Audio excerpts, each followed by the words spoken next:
The war in Ukraine has fundamentally changed the economic scene. Not only are we facing once more a new economic shock, possibly even a stagflation shock, in the somewhat longer term, we should also prepare for structural economic adjustments. Just think of the planned decoupling from Russian energy supplies, as proposed by the European Commission, or more generally, there's also this thorough reassessment of the strategic dependencies in European imports. More and more people are calling for the globalization of supply and value chains to be reduced and for a more local production, or at least a production anchored in friendly countries. The former is called nearshoring, the latter friendshoring. But in the short term, the war in Ukraine clearly dominates the economic outlook. This war means economically an important global and synchronous negative supply shock. A shock that certainly plays through the global commodity markets. We see this shock in the sharp price increases in the oil market and in the European gas markets, food markets, just think of grain, corn and specific oils, and in basic metals. Hand in hand, economic uncertainty is also rising sharply, particularly visible in the falling consumer confidence. And deteriorating terms of trade are eating into household purchasing power. But not only the war is a major drag on economic growth, COVID continues to play a role as well.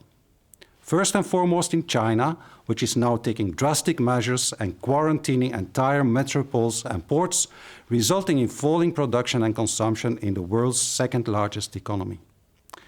The rest of the world, meanwhile, is being hit by new disruptions in the supply chains as a consequence.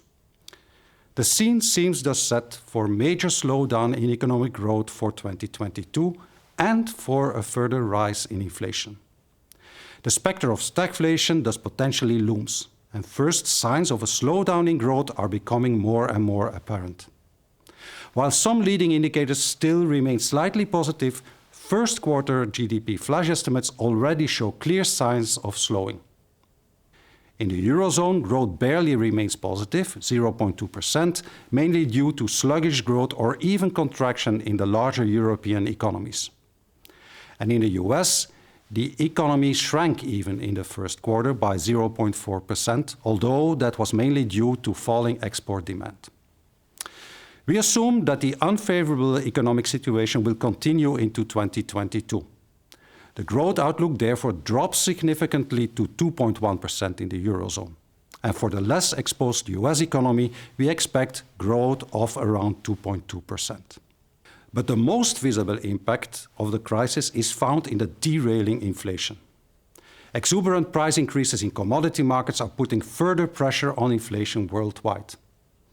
Inflation records are now being broken almost on a monthly basis. 8.5% in the US, 7.5% in the Eurozone. Moreover, we expect inflation to remain high for longer than first expected. And what about the possible impact of the EU's decision to phase out oil imports from Russia by the end of this year? In other words, inflation risks remain clearly on the upside. And therefore, the task of central bank is not getting any easier.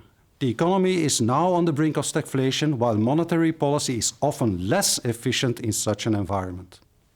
Central banks face a difficult trade-off between, on the one hand, supporting the economy through accommodative monetary policy or tackling inflation through policy tightening on the other. On top, central banks have to navigate in a very uncertain environment. And all this while the policy space for strong supportive fiscal policies, as we know them during the COVID crisis, has shrunk. In short, the potential for material policy errors is very real. We assume, like financial markets, that central banks will fully prioritize inflation targeting. This because of increasing signals that inflation expectations are no longer anchored around the Fed and the ECB targets, and that labor markets are running red hot, especially in the US. A first clear signal came last week from the Fed, which, as expected, raised the policy rate by 50 basis points and announced further imminent rate hikes. Financial markets see that rate hike as a starting shot of an unprecedentedly strong tightening cycle in the coming months, with policy rates set to be pushed quickly above 2% and around 3% by the end of next year. In addition, the Fed announced the runoff of its balance sheet, which will initiate quantitative tightening and put additional upward pressure on bond yields. But also the ECB faces difficult decisions in the coming months. Inflation is at 7.5%. Inflation expectations are systematically rising, and the euro depreciated strongly. And although much of the inflation is due to the energy crisis, inflation is clearly broadening, with core inflation now well above 3%. All these signs point to a possible derailing of inflation and require action, even if its impact remains highly uncertain. According to the Governor of the National Bank of Belgium, a return to positive policy rates by the end of the year is a no-brainer, a view shared by the financial markets. And the most relevant question for the ECB is therefore when to start the policy normalization rather than if to start it. The view that this could happen as early as July, soon after the end of the purchase programs, is clearly gaining ground. But unlike the Fed, the ECB is still a long way from putting its balance sheet in runoff. Reinvestments will continue until 2024. In short, the Russia crisis is yet another stage in what some already are describing as a permacrisis, and the specter of stagflation looms. But more data is clearly needed to be conclusive. Inflation risks staying higher for longer, and central banks are now clearly on a mission, an inflation mission. The final outcome of all of this remains, however, highly uncertain. But one certainty remains. The risk to the economy remain, unfortunately, very much on the downside.